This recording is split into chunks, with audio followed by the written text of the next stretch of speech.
Bolaligingizni gaplashdik. Shu tarbiyangizda nima sizga to'g'ri berishganki, shunaqani motivatsiyangiz tugamas motivatsiyada. Ko'plar aytadi, "Men depressiyadaman, motivatsiyam yo'q, nima qilaman?"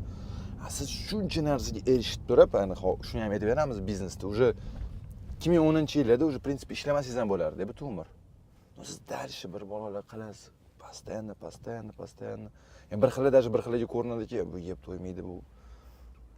Qancha bu shuncha pulni nima qiladi? Mana san'atkorlarimiz o'lgunga qadar ashula aytadi, shoirlarimiz o'lgunga qadar she'r yozadi, chunki uni kasbida buni.